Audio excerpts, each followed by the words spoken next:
이른바 정윤회 문건의 진위는 그 문건에 등장하는 비밀 모임이 실제 있었는지 여부에 따라서 판가름 난다는 게 검찰의 판단입니다. 이 판단이 이르면 이번 주 안에 내려질 것으로 보이는데요. 정윤회 씨도 조만간 검찰에 출석할 것으로 보입니다. 서울지검의 YTN 중계차 나가 있습니다. 구수봉 기자. 네, 서울중앙지검입니다. 네, 비밀 모임이 실제로 있었다면 문건 내용도 사실일 가능성이 있다. 검찰이 지금 이렇게 보고 있는 건데요. 그 여부는 어떻게 판단을 합니까? 네, 검찰은 먼저 사건 관련자들의 통화 내역을 파악하고 있습니다. 일단 정윤회 씨와 이재만 청와대 비서관의 통신 기록을 확보해서 분석 중인데요.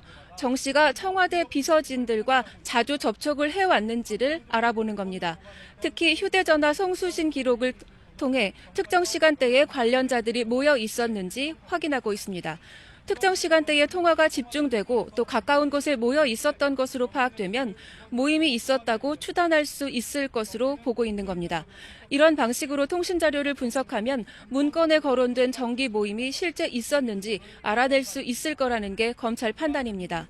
검찰은 이르면 이번 주 안에 비밀 모임의 실체를 모두 규명한다는 방침인 것으로 알려졌습니다.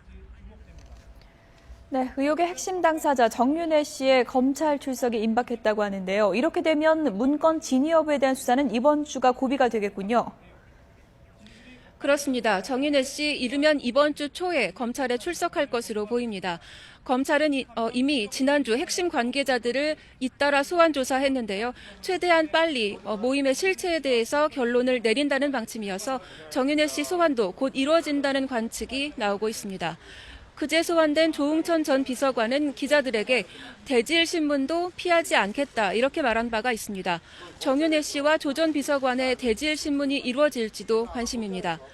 이번 주 안에 모임의 실체를 규명한다는 검찰의 계획이 차질 없이 진행된다면 수사의 결론이 이번 주 안에 윤곽이 대강 잡힐 것으로 보입니다. 결국 이번 주가 분수령이라는 얘기인데요. 이후부터는 검찰의 결론을 보강할 추가적인 증거 확보와 또 그에 따른 사법처리 대상자가 가려질 것으로 보입니다. 네, 수사의 또 다른 한 축이 바로 문건이 어떻게 유출됐을까 이 부분인데요. 이 부분에 대한 수사는 지금 어떻게 진행되고 있습니까? 네, 검찰은 일단 박관천 경정의 통화 내역을 확보해서 분석하고 있습니다. 관련 내용을 처음 보도한 세계일보로 해당 문건이 어떻게 흘러 들어갔는지를 파악하기 위해서입니다. 검찰은 이미 세계일보가 청와대 행정관 비리 의혹을 보도하던 지난 4월 박경정과 세계일보 기자들이 자주 통화했던 사실을 확인한 것으로 알려졌습니다. 또 검찰은 박경정이 경찰청 정보분실 압수수색 직전 삭제한 노트북 파일 복구에도 속도를 내고 있습니다. 복원된 파일에 청와대 내부 감찰 내용이 담겨 있을 경우 박경정을 문건 유출자로 볼 수 있는 단서가 되기 때문입니다. 이와 함께 청와대에서 넘겨받은 자체 조사 기록도 검토 중입니다. 청와대는 박경정이 청와대 파견 근무 당시 사용하던 컴퓨터를 복구해 삭제됐던 파일도 제출한 것으로 알려졌습니다.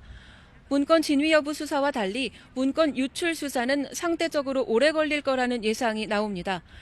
예상 가능한 여러 유출 경로에 대해 가능성을 모두 열어놓은 상태에서 꼼꼼히 수사를 진행하고 있기 때문입니다.